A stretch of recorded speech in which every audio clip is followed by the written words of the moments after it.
Hi there. Welcome back to Life Reconsidered with your girl, Dr. T. Today we want to look at something that is common to all of us, and that is becoming overwhelmed. Now, becoming overwhelmed and feeling overwhelmed happens from time to time. I must tell you, recently I had so many things to do within a short amount of time, and I was overwhelmed. But knowing what to do helped me to get through it. So today I want to share with you what are some of the signs that suggest that you are overwhelmed. And when you become overwhelmed, what are some of the things that you can do about it? We may not be able to touch base on everything that you have to do, but pointing your thought process to what needs to be done can help you get through the moments that you feel overwhelmed. When somebody has so much to do within a short amount of time, they can feel overwhelmed. When you begin to have so many thoughts, ideas, and tasks that are cycling through your mind, and none of them seems achievable, it suggests you're overwhelmed. You're looking at everything that's going on, and you haven't racing thoughts. And you don't see how you are going to accomplish any of those things. Or when you experience an immediate life trauma or a stressor, you can become overwhelmed because your mind is trying to figure out, how did I get here? What happened? And what should I be doing right now? And when your mind becomes so bombarded with all the things that are going on and having racing thoughts, you get overwhelmed. Another sign is when you are experiencing emotional and physical fatigue. Fatigue here or there is normal, but when you begin to experience the intensity of that emotional fatigue and physical exhaustion, it suggests you're overwhelmed. Another sign is when you begin to have irrational or illogical thought processes, or you're experiencing cognitive distortions, and you don't seem to have a way out of it. When you begin to overthink and overanalyze, leading to paralysis analysis. So many things going on in your mind, but no decision made.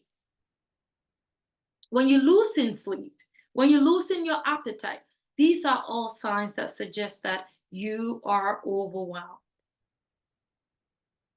First of all, what can you do to reduce the frequency of becoming overwhelmed? What you can do is to plan ahead. Planning ahead helps you to know what to do at what time. Now, I must say that when it comes to experiencing a significant trauma or an immediate trauma, you cannot plan ahead of that. For instance, like, somebody being involved in a car accident or something happens that does not necessarily depend on them totally. You cannot plan through that. But yet, you are overwhelmed in circumstances like that. So if it's an immediate trauma, or if it has to do with responsibilities and taking care of your tasks, what can you do when you are overwhelmed? The first thing that you want to do is don't make any hasty decisions. If it has to do with responsibilities that you need to take care of, don't make any hasty decisions. Prioritize yourself. Take care of yourself. If you do take care of yourself, it will give you some clarity of thought process and a little bit of boost of energy to come back to tackle what you need to do. In the event of dealing with a significant trauma, don't be in a rush to say something or take an immediate action. Again, give yourself a break. Think through what you have to do before you do it. And taking deep breath will help you to slow your thought process in the moment. Once you have a break of slowing your thought process, come back, think slowly and logically through what you have to do. Now, if it's responsibilities and you have people who can help you, don't hesitate to delegate those tasks. Reduce how much you have to do. And that would help you to do your tasks to the best of your ability. Instead of rushing through them to just get them done, you will have some energy to do it well.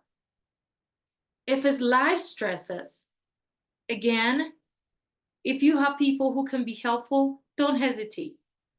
Get that help so that you can go through that phase of your life and overcome the challenge of whatever is in front of you. Also, don't hesitate to reach out to a professional counselor or a social worker to help you navigate that phase of your life.